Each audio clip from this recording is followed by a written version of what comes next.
이 시간 우리의 온 마음과 뜻과 정성을 다해 2022년 대강절 셋째 주 주일 예배를 하나님께 드리겠습니다. 다 같이 찬송가 25장 찬양 드리겠습니다.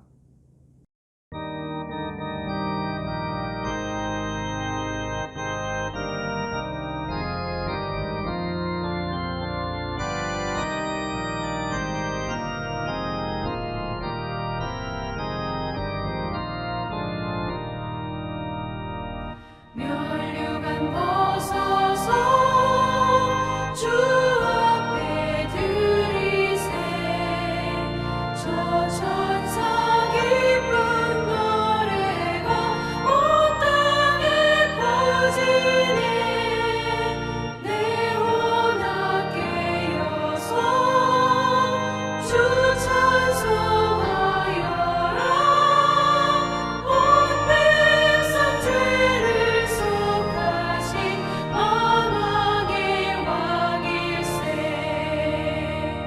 면류관 벗어서 주 앞에 들이세 그 손과 몸의 상처가 영광 중 빛나네 하늘의 천사도 그 영광 보고서 고난의 신비할고자 늘 흥모하도다 면류관 벗어서 주 앞에 들이세 온 세상 전쟁 그치고 참평화 오겠네 주 보좌 앞에서 온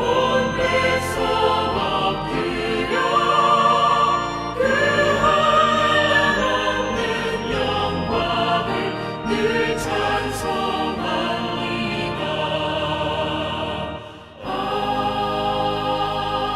아멘.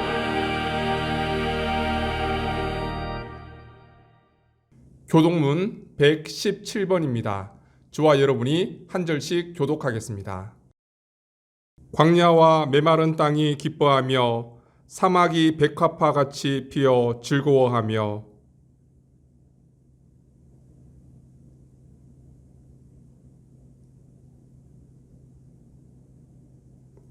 그것들이 여호와의 영광 곧 우리 하나님의 아름다움을 보리로다.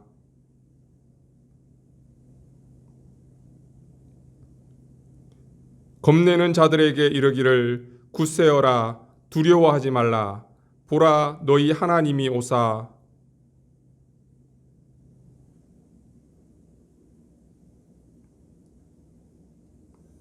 그때에 맹인의 눈이 밝을 것이며 못 듣는 사람의 귀가 열릴 것이며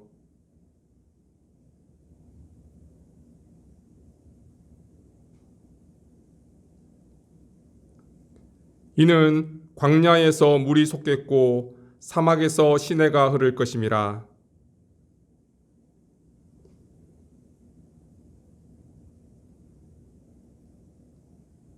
승냥이에 눕던 곳에 풀과 갈대와 부들이 날 것이며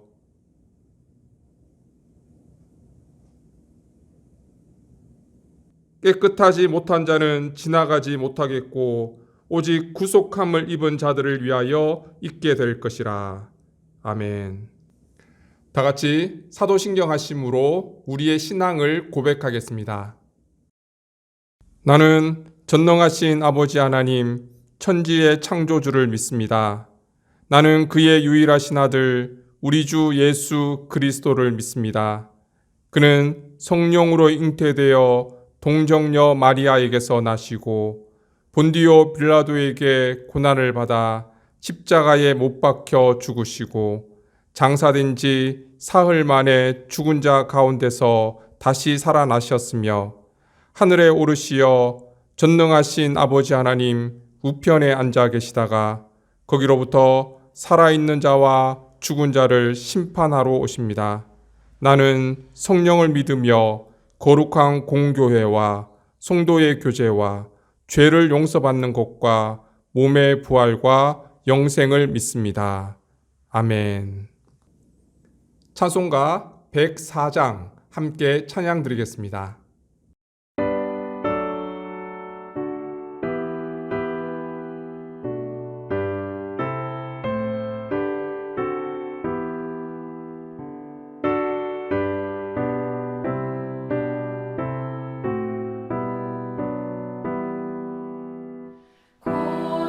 고도소서 임마누엘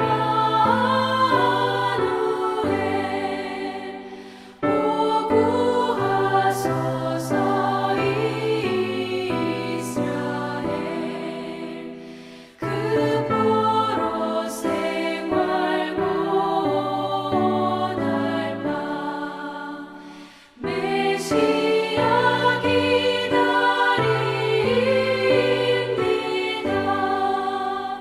기뻐하라 이스라엘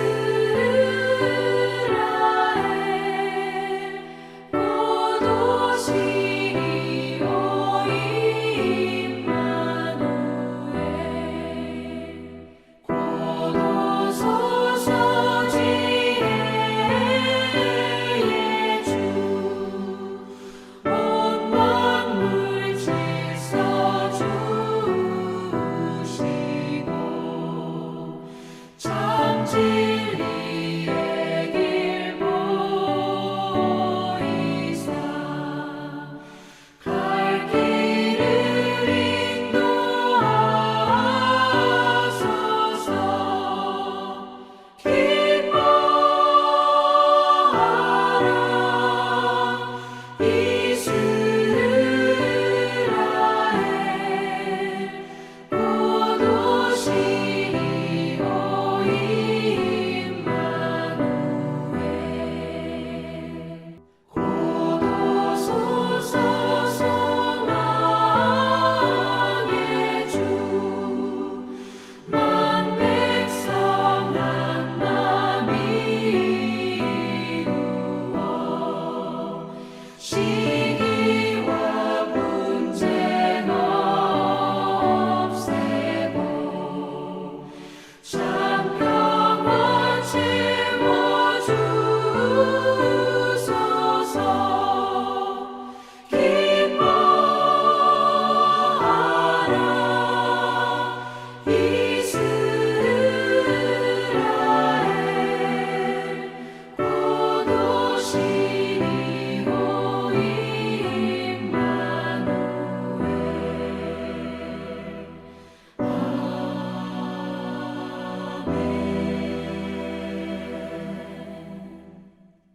거룩하신 하나님, 지난 한 주간도 하나님의 계획과 섭리 가운데 우리의 삶을 신실하게 인도해 주시고 주님의 권능의 날개 안에 우리를 품어주신 은혜에 감사하며 이 시간 믿음의 자녀들이 한자리에 모여 하나님께 찬양과 존귀와 영광을 올려드립니다. 하나님, 이곳에 친히 좌정하셔서 우리의 예배를 기뻐 받아 주옵소서. 오늘 이 예배를 통해 하나님과 친밀한 교제가 이루어지기를 원합니다.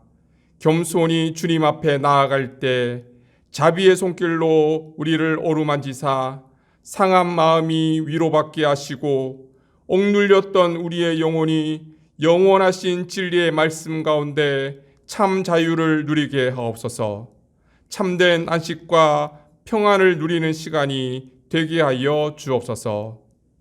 대강절을 맞아 어두운 이 땅에 빛으로 오신 주님이 우리의 소망이 되기를 원합니다. 세상은 여전히 암흑 가운데 갈 길을 찾지 못하고 절망 가운데 헤매이고 있습니다. 주님께서 빛이 되셔서 우리의 걸음을 인도하시고 우리의 슬픔을 기쁨으로, 근심을 찬송으로, 절망을 소망으로 변화시켜 주옵소서.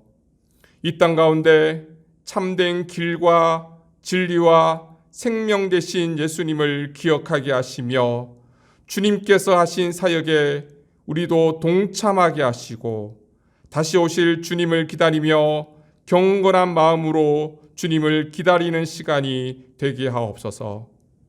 믿음의 공동체를 위해서 기도합니다.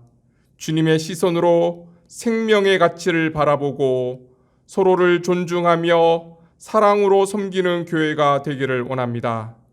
함께 믿음의 길을 걸어 나갈 때 상하고 지친 영혼들이 말씀으로 위로받게 하시고 그리스도의 사랑으로 회복되며 주신 사명 기쁨으로 감당하는 주님의 은혜가 넘치는 교회가 되게 하여 주옵소서.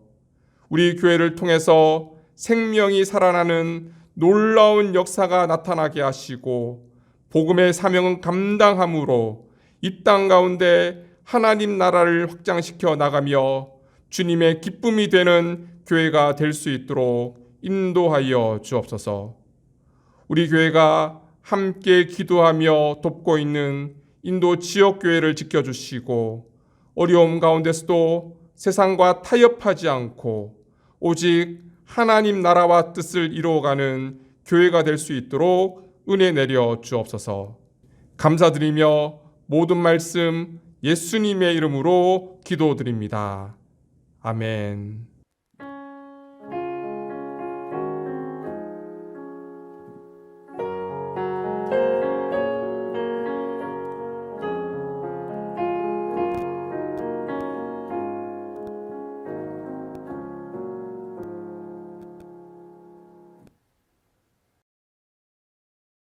하나님께서 오늘 우리에게 주시는 말씀은 사사기 20장 1절에서 7절까지의 말씀입니다. 이제 하나님의 말씀을 받들어 봉독하겠습니다.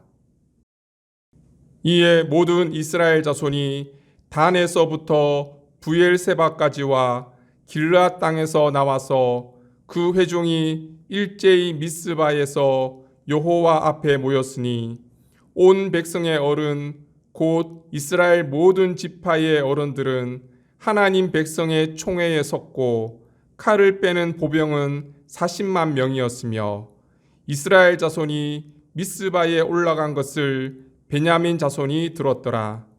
이스라엘 자손이 이르되 이 악한 일이 어떻게 일어났는지 우리에게 말하라 하니 레위 사람 곧 죽임을 당한 여인의 남편이 대답하여 이르되 내가 내 첩과 더불어 베냐민에 속한 기브아에 유숙하러 갔더니 기브아 사람들이 나를 치러 일어나서 밤에 내가 묵고 있던 집을 에워싸고 나를 죽이려 하고 내 첩을 욕보며 그를 죽게 한지라. 내가 내 첩의 시체를 거두어 쪼개서 이스라엘 기업의 온 땅에 보냈나니 이는 그들이 이스라엘 중에서 음행과 망령된 일을 행하였기 때문이라. 이스라엘 자손들아 너희가 다 여기 있은즉 너희의 의견과 방책을 낼지니라 하니라. 이것은 하나님의 말씀입니다. 아멘.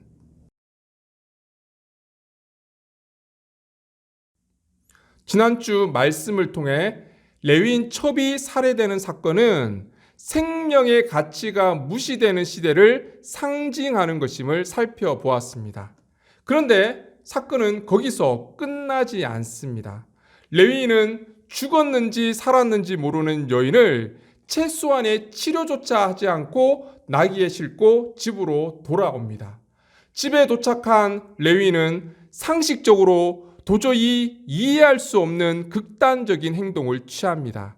그 내용이 사사기 19장 29절 말씀입니다. 같이 한번 읽어보겠습니다. 그 집에 이르러서는 칼을 가지고 자기 첩의 시체를 거두어 그 마디를 찍어 12덩이에 나누고 그것을 이스라엘 사방에 두루 보내매 자기 첩의 시체를 12토막 내고 한 토막씩 각 지파별로 보냈던 거예요. 남편의 배신으로 극한의 고통 속에서 죽어간 것도 억울한데 이제는 그 시신마저 무참히 훼손당하고 말았습니다. 비록 시신이긴 하지만 예나 지금이나 소중하게 여기는 것은 똑같습니다.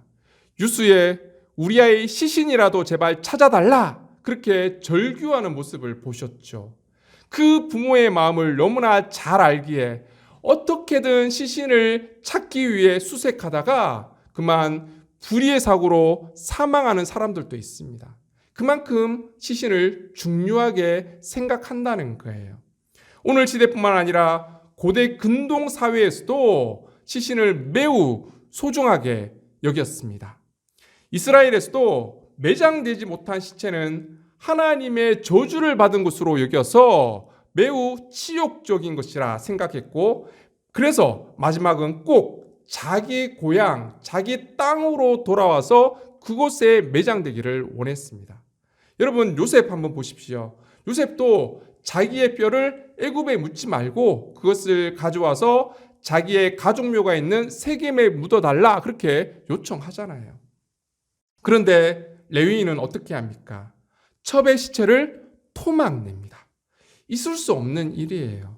일반인도 해서는 안 되는 일을 지금 레위인이 하고 있다는 것이 심각한 문제입니다. 그렇다면 레위인은 왜 이런 극단적인 행동을 했을까요? 첩을 너무나 사랑해서 살려달라고 애원하는 그 첩을 붙잡아서 불량배들에게 직접 넘겨준 사람이 누구입니까? 레위인이에요. 이걸 사랑이라고 생각하는 사람은 아무도 없을 거예요. 아니면 불량배들의 죄악을 심판하기 위해서 실제 이런 명분으로 이런 일을 했을 것으로 보이지만, 이 사건에 있어서 가장 큰 죄를 짓고 악한 일을 한 사람이 누구입니까?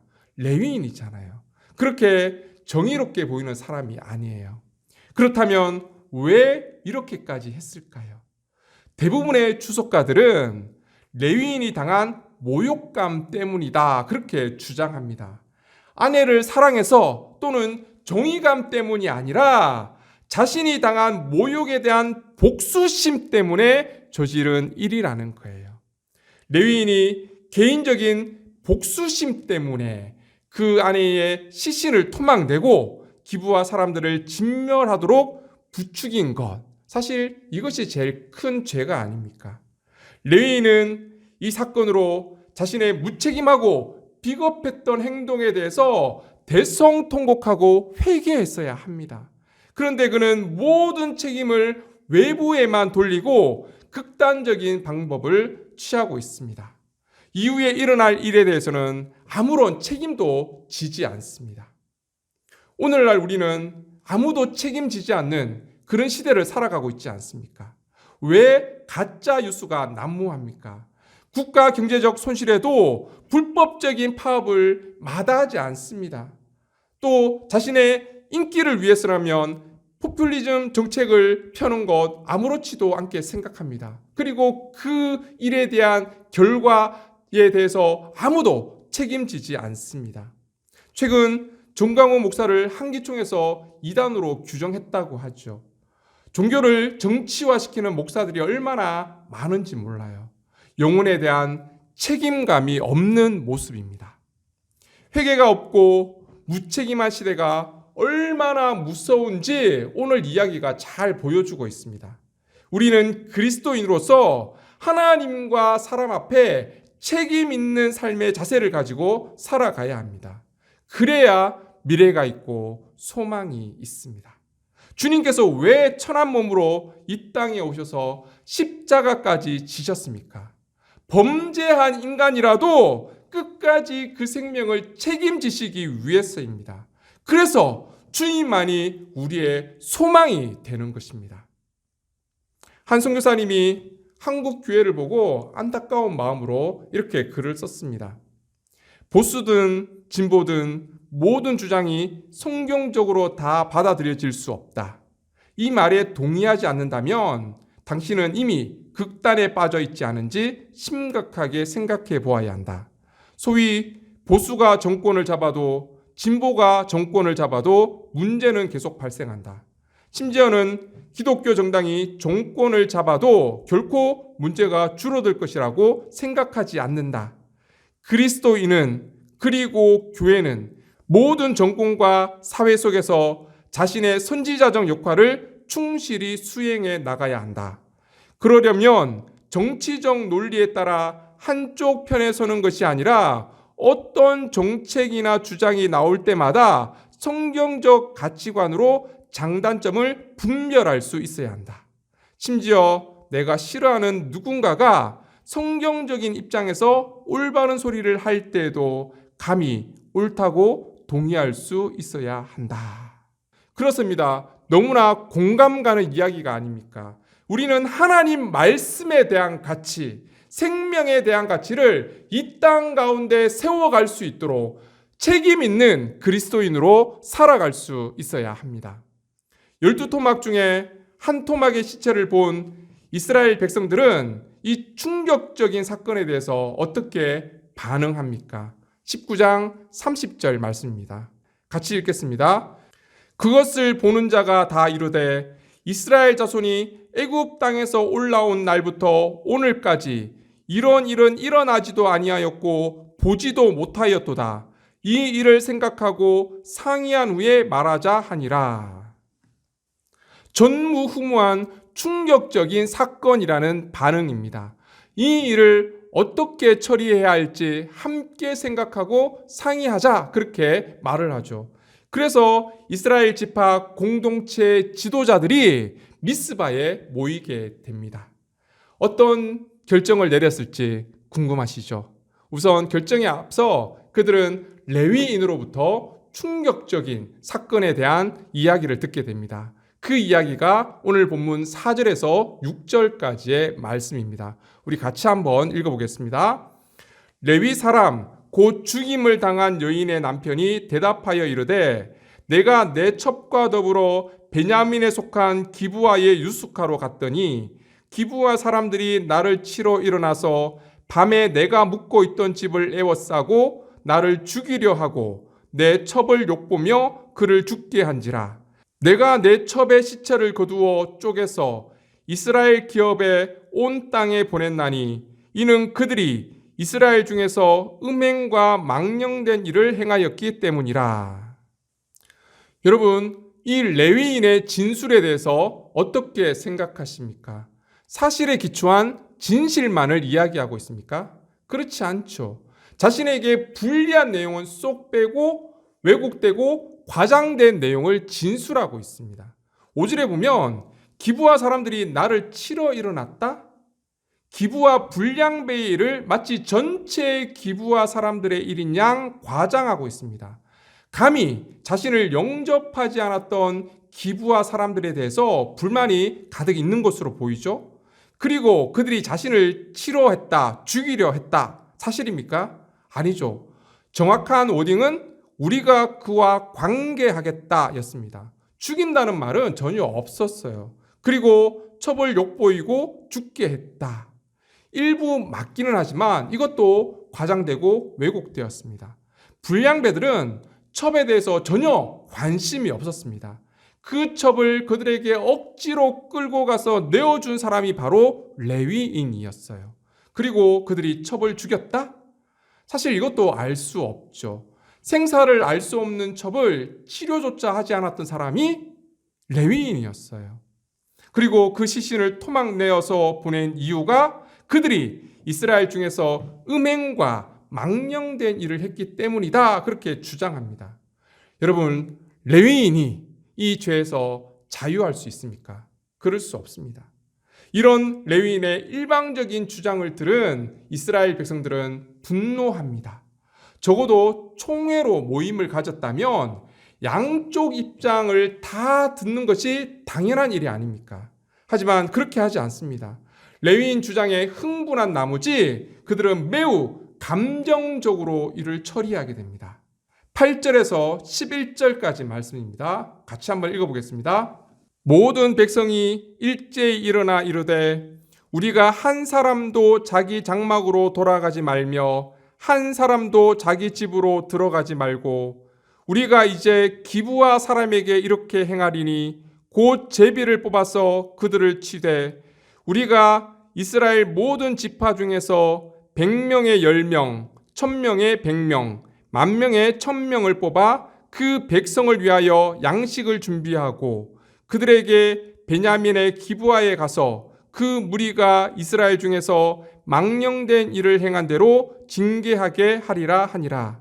이와 같이 이스라엘 모든 사람이 하나같이 합심하여 그 성읍을 치려고 모였더라.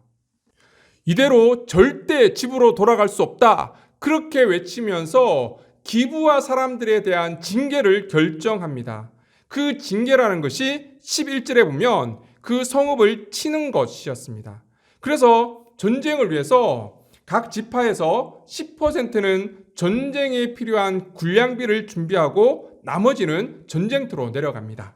그래서 모인 숫자가 2절에 의하면 40만 명이나 되었습니다. 그런데 이 결정을 내리는 과정을 보면 반복해서 강조하는 내용이 있습니다. 8절을 보세요. 일제히라는 단어가 나오죠. 일제히라는 단어는 한 사람과 같이 이런 뜻을 가지고 있습니다.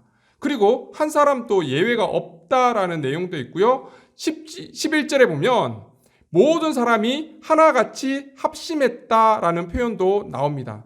결국 8절과 11절에서 모든 사람이 한 사람과 같이 의견을 냈다라는 것을 강조하고 있습니다. 하나 되는 것이 무슨 문제가 있습니까? 라고 생각하시는 분이 계실 거예요. 그런데 그렇지 않습니다. 아니, 교회에서도 매일 하나 돼 만장일치를 강조하는데 무슨 말씀입니까? 그런데 교회에서 만장일치를 강조하는 이유가 무엇입니까? 이것은 모두가 같은 생각과 같은 의견을 가져야 한다는 것이 아니에요. 비록 다른 생각과 의견을 가지고 있지만 하나님의 뜻 앞에 자신의 것을 내려놓는 것이죠. 하나님 뜻에 철저히 순종하겠다라는 의미입니다. 교회가 하나 되는 것도 마찬가지예요. 전제가 있습니다. 그리스도 예수 안에서. 그런데 여기서 하나님의 뜻 또는 그리스도 예수 안에서라는 표현이 빠지게 되면 이것은 매우 위험한 일이 될 수 있다는 거예요. 집단 사고라는 단어가 있습니다. 이것은 응집성이 강한 인원으로 구성된 집단 내에서 의사결정 시 각자의 목표나 열정, 생각, 노력, 가치가 반영되지 못하고 하나의 획일적인 방향성만을 가지게 되는 의사결정의 성향이다. 그렇게 정의되어 있습니다. 이스라엘 지도자들은 레위인의 거짓 보고에 흥분한 나머지 집단 사고에 빠지게 되고요. 결국 베냐민 지파 사람들을 치자 그렇게 결정을 내리게 됩니다. 이것은 하나님의 뜻과는 전혀 상관없는 일이었습니다. 베냐민 지파 사람들도 마찬가지예요. 굉장히 감정적으로 대응하고 있습니다. 12절, 13절 말씀입니다. 같이 읽겠습니다. 이스라엘 지파들이 베냐민 온 지파의 사람들을 보내어 두루 다니며 이르기를 너희 중에서 생긴 이 악행이 어찌 됨이냐. 그런즉 이제 기브아 사람들 곧 그 불량배들을 우리에게 넘겨주어서 우리가 그들을 죽여 이스라엘 중에서 악을 제거하여 버리게 하라 하나 베냐민 자손이 그들의 형제 이스라엘 자손의 말을 듣지 아니하고. 이스라엘 총회의 주장이 그럴듯해 보이기도 합니다. 그 첩을 죽이게 한 불량배들의 악을 제거할 수 있도록 우리에게 넘겨달라. 그런데 이 말의 뜻은 불량배들을 죽이겠다는 거죠. 사형이라는 결과를 정해놓고 재판을 하겠다는 겁니다. 이것도 기분 나쁘지만 이 일을 처리하는 과정이 베냐민 지파 입장에서는 굉장히 불쾌했을 거예요. 이 사건으로 이스라엘 총회가 미스바에 모였습니다. 미스바는 기브와 바로 옆에 있는 지역이었어요. 베냐민 입장에서는 자기들의 이야기는 들어보지도 않고 결과를 미리 정해놓고 자신들을 치기 위해서 군대를 소집한 이스라엘 총회에 대해서 반감을 가질 수밖에 없었을 거예요. 그래서 그들도 감정적으로 대응합니다. 14절입니다. 도리어 성읍들로부터 기브아에 모이고 나가서 이스라엘 자손과 싸우고자 하니라.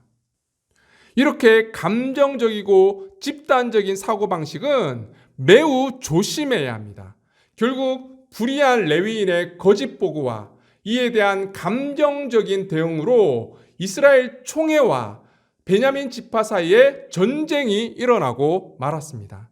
40만 군사와 맞서 싸울 베냐민 병력 수는 15절에 의하면 26,700명이었습니다. 이렇게 이스라엘 내전이 시작되었는데 군사적인 측면에서 본다면 싸움이 되지 않죠. 일방적인 총애파 승리로 끝날 것 같았습니다. 그런데 전쟁이 총애파 계획대로 흘러가지 않습니다. 1차 전쟁의 결과가 어떻게 됩니까? 20장 21절입니다.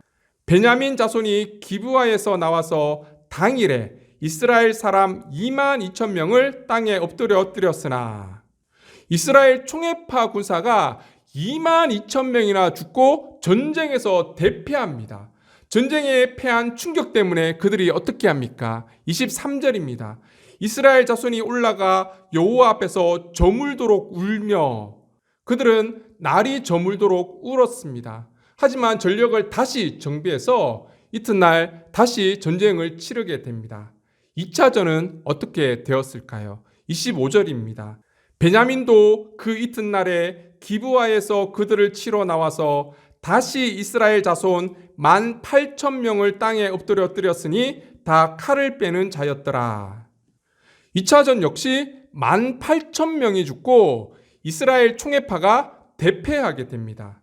예전에 한 집사님이 오늘 이 본문 때문에 저를 찾아와서 이렇게 질문을 했습니다. 목사님, 성경을 읽는데 정말 이해가 되지 않는 부분이 있습니다.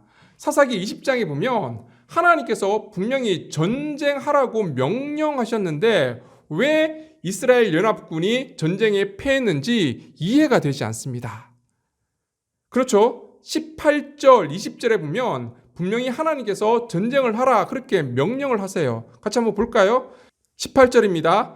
이스라엘 자손이 일어나 베델에 올라가서 하나님께 여쭈어 이르되 우리 중에 누가 먼저 올라가서 베냐민 자손과 싸우리까 하니 여호와께서 말씀하시되 유다가 먼저 갈지니라 하시니라. 23절입니다.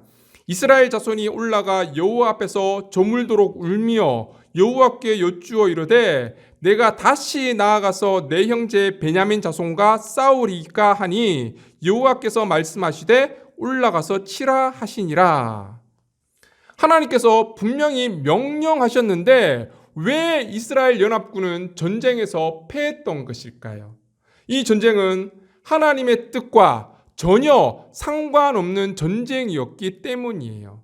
이 두 번의 전쟁에 무슨 문제가 있었던 걸까요? 그들은 하나님의 뜻을 묻는 것처럼 보이지만 사실은 그렇지 않습니다.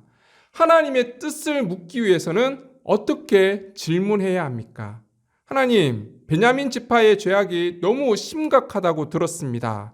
우리가 어떻게 해야 할까요? 이렇게 질문을 했어야죠. 이것이 하나님의 뜻을 묻는 질문이에요. 그런데 그들은 이미 상의를 해서 전쟁을 치르기로 결론을 내려놓은 다음에 하나님의 뜻을 묻는 척하고 있었던 거예요. 그래? 그렇다면 너희들 마음대로 해봐. 이것이 하나님의 응답이었습니다. 여러분, 무엇인가 선택해야 하는 기로에 있을 때 하나님의 뜻을 묻기 위해서 기도하시죠. 그런데 A와 B를 선택함에 있어서 이미 내 마음속에 A를 결정하고 나서 하나님께 기도해 보세요. 놀랍게도 모든 기도의 응답이 A를 가리키고 있을 거예요. 이것이 인간의 마음이고 기도의 함정이기도 합니다. 이스라엘 백성들도 마찬가지였어요. 결론을 내려놓고 하는 기도는 하나님의 뜻을 묻는 기도가 아니었던 거예요. 결국 두 번의 실패를 경험하고 나서야 그들은 이렇게 기도합니다.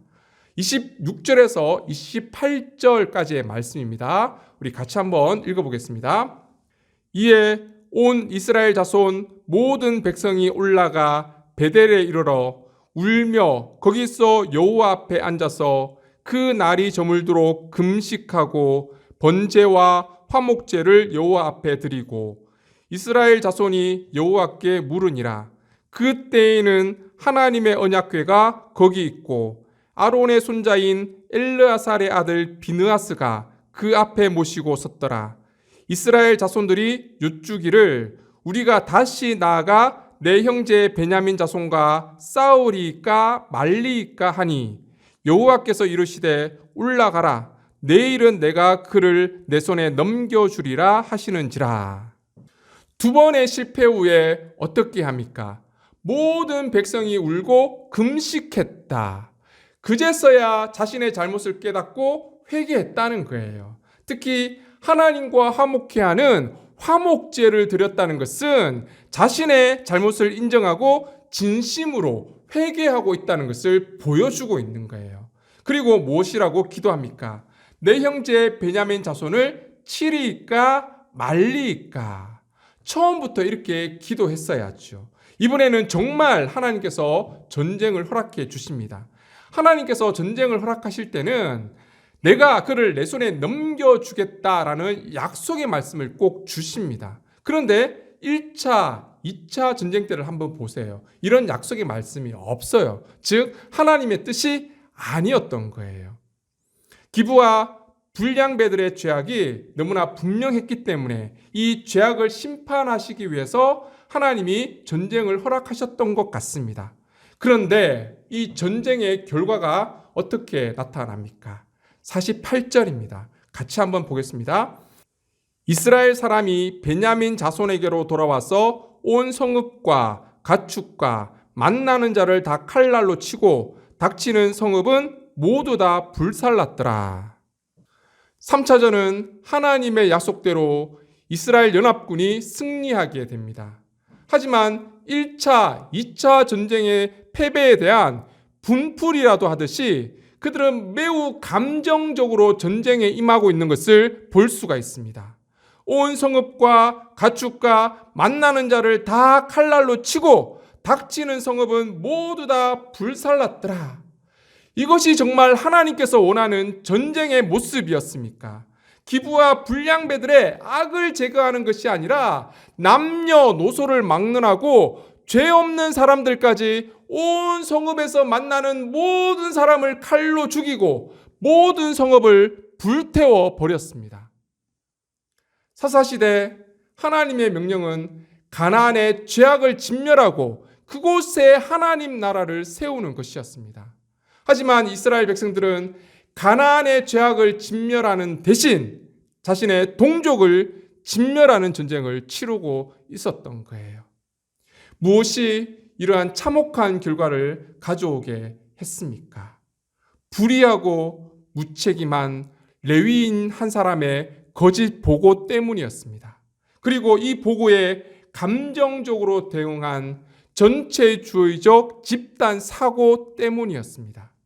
사실 이런 거짓과 전체주의적 집단 사고 때문에 얼마나 많은 기독교인들이 박해를 받았는지 모릅니다.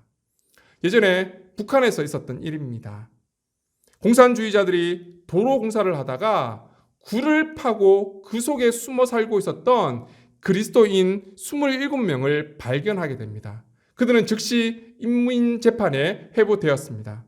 그리스도를 부인하라! 그렇지 않으면 죽여버리겠다! 그들이 거부하자 공산당 간부는 그들의 자녀들 가운데 4명을 골라서 교수형 해체할 준비를 하라 그렇게 명령을 합니다. 그 어린 생명들의 목에 밧줄을 걸고는 부모들에게 다시 한번 그리스도를 부인할 것을 명령합니다. 그럼에도 그리스도를 부인하는 사람이 한 명도 없었습니다. 대신 그들은 자녀들에게 이렇게 말을 했습니다. 조금 있다가 천국에서 보자꾸나. 4명의 아이들은 그렇게 조용히 죽음을 맞이하게 되었습니다. 그런 뒤 간부는 도로 포장용 증기 롤러를 가져오라 그렇게 명령을 합니다. 거기에 시동을 걸고는 그리스도인들을 모두 도로에 눕혀놓고 마지막으로 다시 한번 협박을 합니다. 예수님을 배반할 수 있는 마지막 기회를 준다는 것이었습니다. 증기 롤러의 육중한 바퀴가 가까이 오자 그들은 모두 한 목소리로 이렇게 찬양을 드렸다고 합니다. 내 구주 예수를 더욱 사랑, 엎드려 비는 말 들으소서. 내 진정 소원이 내 구주 예수를 더욱 사랑, 더욱 사랑. 이전엔 세상 나 기뻤어도 지금 내 기쁨은 오직 예수. 다만 내 비는 말, 내 구주 예수를 더욱 사랑, 더욱 사랑. 이 세상 떠날 때 찬양하고 숨질 때 하는 말 이것일세. 다만 내 비는 말, 내 구주 예수를 더욱 사랑, 더욱 사랑. 여러분, 누가 진정한 승리자입니까? 전체주의적 집단 사고로 생명을 빼앗아 갔던 사람들입니까? 아니면 끝까지 신앙을 지키며 하나님의 뜻을 지킨 사람들입니까? 여러분, 전체주의적 사고를 극복하고 이길 수 있는 길은 오직 예수 그리스도를 믿는 신앙과 하나님의 뜻에 온전히 순종하는 것밖에 없습니다. 사랑하는 성도 여러분, 왜 오늘 시대가 사사시대와 같이 되고 말았습니까? 혹시 우리의 모습이 레위인과 같이 무책임하고 거짓을 일삼으며 이스라엘 백성들과 같이 감정을 앞세우며 집단 사고의 모습을 보이고 있지 않습니까? 이 시대를 극복하기 위해서 우리는 끊임없이 하나님의 뜻을 묻고 그 하나님의 뜻을 이루어 가야 합니다. 철저히 하나님 말씀에 순종하며 책임 있는 그리스도인으로 이 땅을 살아갈 수 있는 저와 여러분이 되시기를 주님의 이름으로 축원합니다. 기도드리겠습니다. 존귀하신 하나님, 우리는 그리스도인으로 하나님의 자녀로 이 땅을 살아간다 하면서도 레위인과 같이 무책임하고 거짓된 삶을 살아가고 있지는 않았습니까? 이스라엘 백성들처럼 감정적이고 집단주의적 사고에 빠져 있지 않습니까? 하나님, 사사시대와 같은 이 시대를 믿음으로 극복하기를 원합니다. 코람데오의 신앙으로 철저히 하나님 말씀에 순종하며 하나님의 뜻을 이 땅 가운데 이루어가는 책임 있는 그리스도인으로 살아갈 수 있도록 인도하여 주옵소서. 모든 말씀 예수님의 이름으로 기도드립니다. 아멘.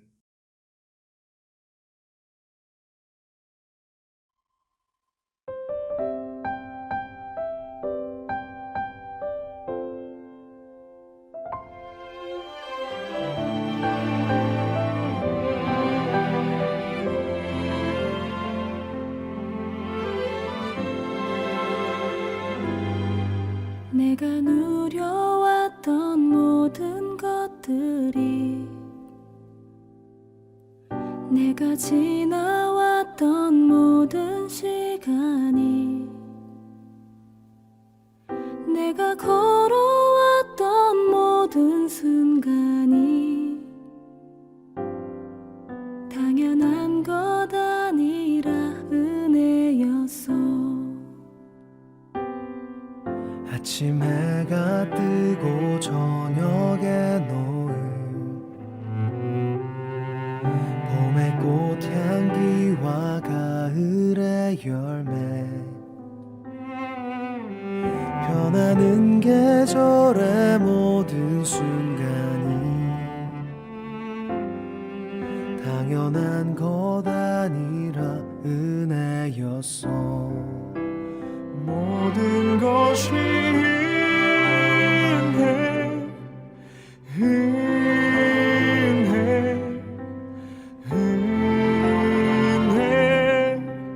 한없는 은혜 내 삶에 당연한 건 하나도 없었던 것을 모든 것이 은혜였소.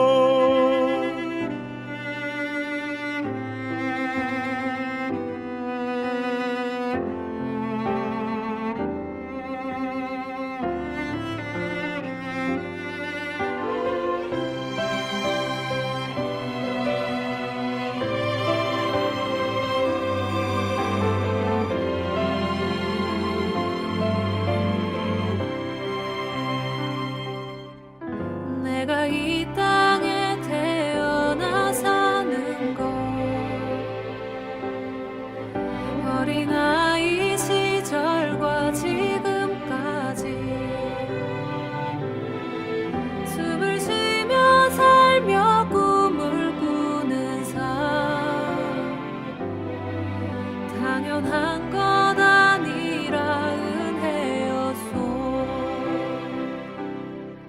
내가 하나님의 자녀로 살며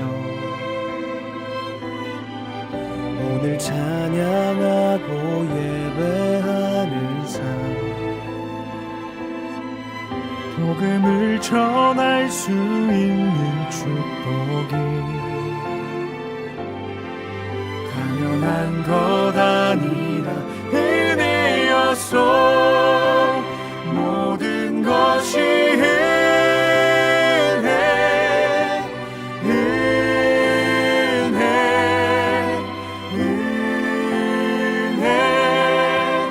한없는 은혜 내 삶에 당연한 건 하나도 없었던 것은 모든 것이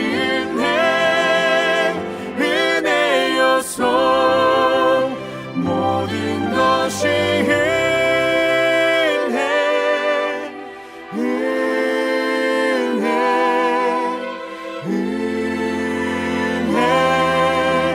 한없는 은혜 내 삶에 당연한 건 하나도 없었던 것은 모든 것이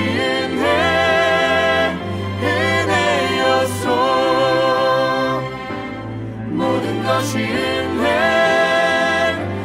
은혜였소. 모든 것이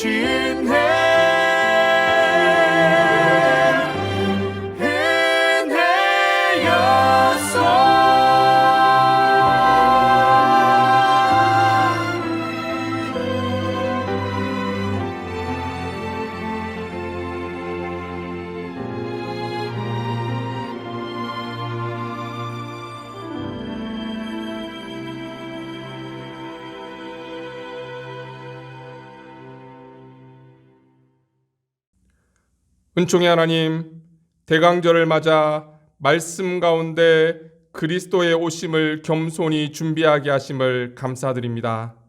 한 주간의 삶을 흔들리지 않는 믿음 가운데 살아가게 하시고 말씀 묵상하며 기도하며 주님의 뜻을 찾게 하시고 주님 주시는 평강 가운데 참된 기쁨을 누리며 살아가게 하심을 감사드립니다.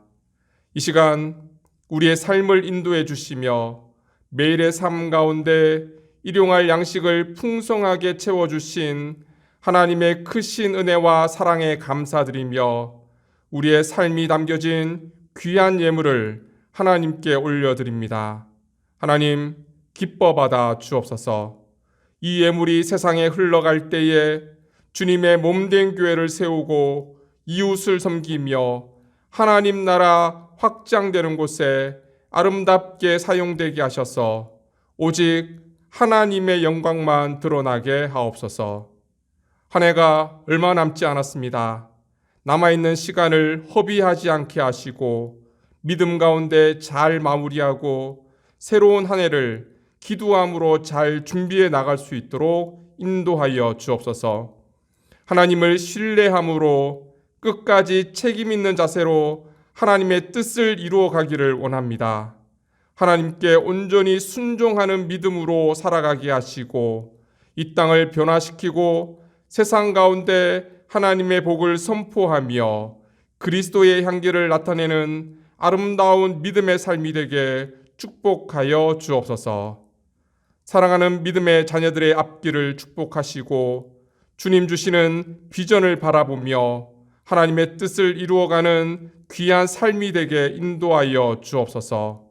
모든 믿음의 가정 위에 영육 간의 강건함을 허락하시고 범사에 형통할 수 있는 복을 내려 주옵소서.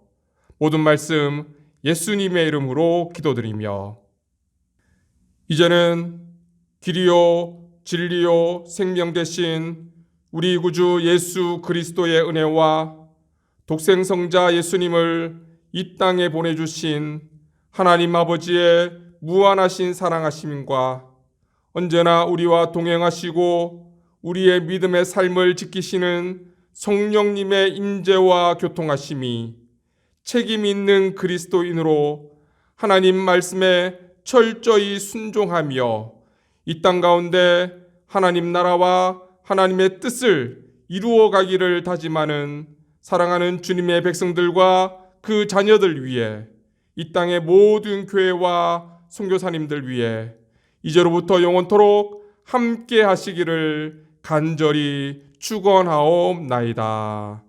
아멘.